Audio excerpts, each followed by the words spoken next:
right, everybody. Welcome back for a post-game week, also game week edition, first of the year of the In the Crease podcast here with John Galloway. I'm Matt Moretti, brought to you by Baptist Health, of course. Coach, 2 under the belt since we last talked to you. How's it feel to just get 2 in and now start preparing for that 3rd? Yeah, I think first and foremost, just fortunate with our athletic training staff and our players to be able to have a chance to play 2 games in 1 week, and the amount of testing that they had to go through, and obviously just the amount of maturity they had to have over the last week to make sure that those tests were negative. And we were fortunate enough to get 2 games off, 1 at home, 1 on the road, 1 in-conference opponent, 1 ACC opponent. I think we learned a lot about ourselves over those 5 days and gives us a chance to go back to the drawing board this week and take the next step as a team. Let's recap first and we'll look ahead. Let's recap Bellarmine. Boy, opening the season in style. Yeah. A lot of impressive performances, and I'm sure you'll run through them, but what's the general takeaway after that game? Yeah, I think just excited to see the guys out there having fun. Anytime you have a chance to win at this level, it's important and it's enjoyable regardless of who you play. I think Bellarmine is a well-coached team. They were well prepared. I thought the face-off game, slanted in our favor, which gave our offense plenty of possessions to take advantage of, and the offense capitalized. And it took us a while to settle in, but defensively, I thought for 3 quarters, that group played together. They were organized. They were physical. I thought we let the foot off the gas a little bit in the 4th quarter, and that was a lesson learned for us. And I think both games gave us a lot of opportunities to get better. And anytime you can win and take some things from that, I think that's a huge bonus. Some individual performances that might have stood out. Notably for me, to come right to the top of my head is Nathan Capin on the face-off. Yeah. Unbelievable effort. 28 wins is a program record, 5 clear of the record, and ranks in a tie for 9th all-time in a single game in NCAA history. Contextualize that for us. Yeah, anytime you can win that many draws, regardless of who you're going against, the opponent's going to throw out different things at you. And I thought Nathan's maturity to be able to handle their face-off personnel, then handle their defensive personnel when they came and started to change the game plan, to be able to earn the possession after winning the clamp. I think a lot of people don't understand how difficult that is under duress, and that's why those records are so difficult to obtain, is because it's hard to pick up 28 ground balls and to use your wings and to learn how to face off clear. And I thought our group did a great job preparing for that game, and I thought even going into the UNC game, that was a huge setup for us to be confident going into that game against some of the best in the country. And Nathan will be a steadfast man for us at the X, and I think we're going to have to lean on him throughout the next few weeks. Jack Dolan with 6 points, 3 and 3. 2 others with hat tricks in that first game. A lot of assists spread around. What else stood out to you? Yeah, I think the most excited we were as a coaching staff was to have 17 of our 19 goals assisted. Anytime you have a chance to share the ball that way, you know that you're playing team ball. Jack, I think, always finds a way to have a quiet 6 points. It's amazing how he does it, but he is just so present on the field, whether it is on the defensive end, in the face-off game, in transition, obviously offensively, man up. He found ways to score points in a lot of variety of ways, and it's a testament to the type of player he is. And I thought Troy Hettinger, certainly for his coming out party on the offensive end, I thought he could have had a few more. And I think that we got to continue to feed those guys the ball and trust that we have the right personnel out there and they capitalize. Luke Robinson and Sam Chase, a couple of guys that might not have their name out there a whole lot just yet.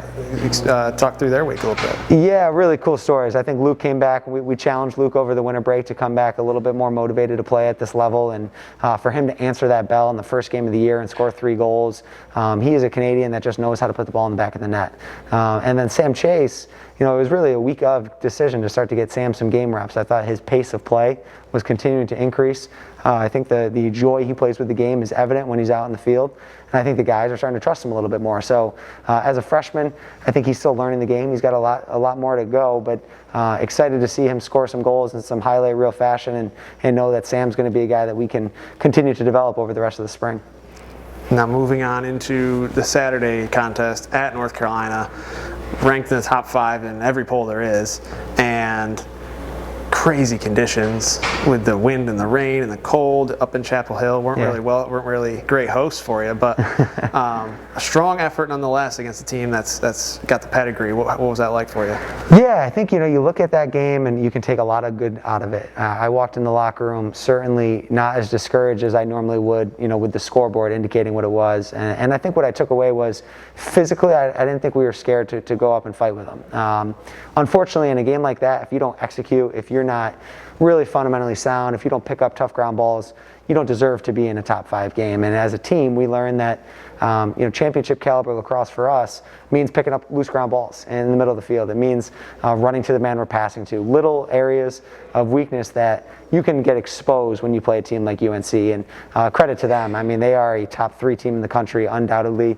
I think they have, in my opinion, the best player in the game right now. And we learned a lot. We learned a lot as a defensive unit. We learned a lot about our goalies, our ability to have some depth in the goalie position, and we kept fighting. And I think that we left that game disappointed, and that's a good thing. I think if we left that game kind of, just, I guess, relishing it to the fact that they were a top 5 team, I'd be a lot more concerned. But our guys were disappointed. They were disappointed at their performance, and it's going to motivate us going into a big game against Mercer this weekend. What's it say about your guys that, I mean, you just said it right there, they were disappointed to lose to a team like that, when, for the most part, teams are okay, you think, lose? What's that say about the mentality of your team, that they felt like they should have had a chance in that game? Yeah, I think the expectation and the standard is higher, but now the way that we live has to just increase as well. The way that we practice, the way that we operate on the field, in the facility, all of those things matter when a game like that comes around. And you can't expect to go up and beat a North Carolina unless you do every little thing from Monday through Friday. And so for us, the standard is higher, the belief is higher. Now our actions have to speak the same, and that's really what we challenged them with yesterday morning, and we'll have the opportunity to hit the field again tomorrow afternoon and start to live that life. Get a little introspective for me for a minute. The first game we played as a Division I program was on this field right outside against North Carolina. Mm-hmm. How far has the program come between contests? Last Saturday was the first time we played North Carolina since that first game.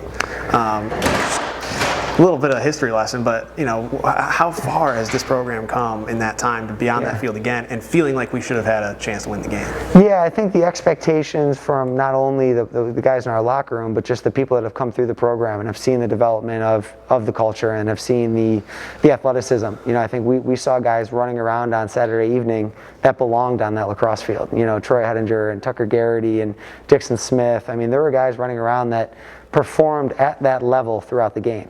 The difference in those opponents is the depth in which you have. And I will say this is the deepest team we've ever had, but there's still a gap there. And I think as we continue each year to close that gap, the standard and the expectation just gets higher. And I think people that may have watched that game in 2010 and then watched that game in 2021 can walk away saying, there's pieces of the puzzle that you can see that belong on that field, and it's not gimmicky. We didn't junk it up. We played toe to toe, and there were moments where you saw a competitive atmosphere, and we just have to find a way to live that for 60 minutes. As we start to talk Mercer here, Memorial Stadium, Savannah, Georgia, Saturday afternoon, 6 o'clock. Another non-conference conference game. Mm-hmm. What's that prep been like as we look ahead to Mercer? Yeah, it's nice, and this is the first game where you have really a full slate of games to watch and to analyze. Mercer's already played 3 games. They played a similar opponent that we did this weekend in Duke and saw some success, saw some failure. What I love about this game is Coach Sherman's willingness to play. Just like Coach Whately at Bellarmine, we found a neutral site where we can make this a day trip, where we can jump on a bus and go. And I think the Mercer game has meant a lot to this program. It's been a rivalry in the past, and we have to make sure that we handle this moment appropriately, because this is going to be a challenge. They have one of the best face-off guys in the country. They have a team that's motivated. They have a team that expects to win games like this. And to be able to go up into Savannah, Georgia and play another lacrosse game under the lights, I mean, very rarely do we get to do that. So I think that there's a sense of excitement, a sense of urgency after the UNC game to get back on the field, and we felt that from our upperclassmen so far this week. What's the message this week as you move past those 2 games and into Mercer? You've talked about the details, you've talked about doing everything tight, but what's the message going forward this week, just with it being another sort of conference, non-conference? Yeah, we have to play with an edge and an attitude. If we truly are disappointed about what happened this past Saturday, it should show next Saturday. And I think that's how we have to practice as well. There has to be a level of we're not there yet, and we certainly aren't. And now they're starting to hear the voices of, hey, we were competitive, we were pretty athletic, but we weren't there. And that has to be, in the past, being close was a compliment, and being close should be an insult to this group. So I think you're going to see a little bit of an edge, certainly from the coaches this week, and I hope that reflects with the players as well at practice and obviously come game time. There's obviously, you mentioned Mercer's already played 3. Let's checking through the stats this morning. There's a few teams that played 4. Have you had much chance to watch around and see? And if you have, like, what are you noticing? What's sort of the trend right now with teams? What are they doing well? What's kind of holding teams back? Yeah, I think I've been impressed with just the skill set of a lot of the teams early on in the season. I think there's a lot of good lacrosse being played early on, and normally you don't see that in February. But I think it comes with the emotion of being able to play again. It comes with the kids' excitement to be back on the field. So their preparation is meeting their excitement. And there's been some high-level games already. You know, the ACCs are being willing to get out on the field and play as much as they already have. We're going to see a few of our conference opponents go out and play. You know, Richmond and High Point play UNC within the next week. So I think we're going to have a great gauge on what is out there in our conference. Air Force opening up with Denver this weekend. You're starting to see a lot of the like opponents that we're going to have at the end of the year, and it's important for us to take a look as coaches and to make sure we're heading in this right direction, and we're really preparing ourselves with, you know, the slate that's going to give us a chance to play in the NCAA tournament, and that's not too far away. And quickly touching on this, received a vote in the national polls. Speak to that just a little bit. I mean, it's not, you're not ranked yet. It's a step in that right direction. There are teams in this league. We've talked about how this league is relevant nationally. So someone took that win over Bellarmine and the competitive game against North Carolina and felt we're one of the teams at least worthy of being considered for that. What's that like? Yeah, you know, I always hesitate to look too much at that just with only 2 or 3 games in, but I will say I think it's more so than anything a testament to athletically what we look like against the number 2 or 3 team in the country. Now, with that said, I hope that motivates the guys to understand that we are capable. The expectation is to be in the top 20, but you have to execute on Saturdays. And the reason why I was most disappointed about Saturday, I think, is there were opportunities. You know, it wasn't an outmatched group. There were opportunities to be successful, and we didn't capitalize on them. And as a coaching staff, that excites us to know that we have the guys in the locker room, but we just got to go out and make plays if you want to win a top 5 game. And now we're not home for a little while, and how do you approach that with the guys? How it's this long gap between home games and it's just constantly on the road. Is it a challenge getting in a rhythm on the road and then having to come back and play a home game, or is it more of a welcome deal to suddenly be back at home? Yeah, I think for our guys, they're excited, you know, just because of the opponents. You know, to have a chance to play a rivalry game in Savannah, Georgia, which is a day trip, which frankly we never have, you know, and to be able to get on a bus as a team and really be in the moment for an entire day, I think the guys are looking forward to. And then playing under the lights. The week after, you go to Annapolis, and one of the greatest college lacrosse stadiums out there, and you play against Navy, really where a lot of our guys are from, you know, and I think that's going to be really meaningful. And then you get on a flight and you go to Salt Lake City, and you play a team that, you know, beat us in the Moe's Classic last year, and I know guys are motivated about that opportunity. You know, those 3 games, while they're not home, they have a certain level of excitement within our locker room. But our chance to go 1-0 in Savannah is certainly our focus. But if you look big picture, I think our out-of-conference schedule, even if we're on the road, is a really enjoyable one. Is there a thing you do with the guys on the road that you look forward to? A dinner, a ritual of some kind, something like that the folks at home don't get to see. They can see our routine at home. Yeah. Is there something you guys do on the road that's kind of unique to the program? A little inside baseball here. Yeah. COVID has made it hard. It's made it hard to do some of our outside activities and the things that we normally like to do. Times. Normally as a team, you know, anytime we go somewhere, we try to do something outside of lacrosse, you know, and that's not always easy based on the cities that you're in, but when you're in places like Annapolis or Salt Lake, you're going to have chances to try to get outside of lacrosse for a little bit. I think so much of our time is spent in the hotel room, around the practice field, but you know, some guys may have never been to Salt Lake before, so what can we do when we're out there to enjoy that? And when we go to Annapolis, we're going to have opportunities that we normally don't have if we're in, you know, one of the cities in the Southern Conference. So we're going to try to enjoy our time together, and then obviously our team meetings on Friday nights are my favorite. You know, that's when we really get to eat, sit down together as a group, break bread, and then just talk as a team. And what we try to do there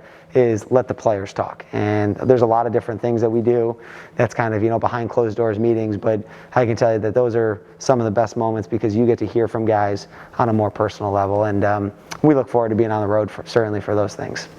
as we wrap it up here a little bit, some closing remarks for you? Yeah, I mean, I think, obviously as lacrosse is starting, I think there's this level of uncertainty about what's next. And we've seen a lot of games being canceled, and we've seen a lot of schedules getting changed. And, for us to be able to go and play in Savannah, which is not somewhere we've ever played, but to get on a bus and to go play, I think what we're learning as a program is to win in a lot of different ways. And how do you operate under these circumstances? And what I've been impressed with is our guys' ability to handle adversity and knowing more is going to come, and being excited for that, excited for the challenge versus worried about it, has been something our coaching staff has taken some pride in. And we're just going to tackle this next opportunity, and really the eyes are solely focused on being 1-0. And if we look anywhere farther than that or past that, we're doing a disservice to the guys in the locker room. So we're going to be locked in on the Bears for the next 5 days, and hopefully go 1-0 this Saturday. Well, it's great to hear, Coach. It's been great catching up with you. Thanks for hanging out. Yeah. This has been another episode of In the Crease podcast, brought to you by Baptist Health. Thanks. Thanks, Coach.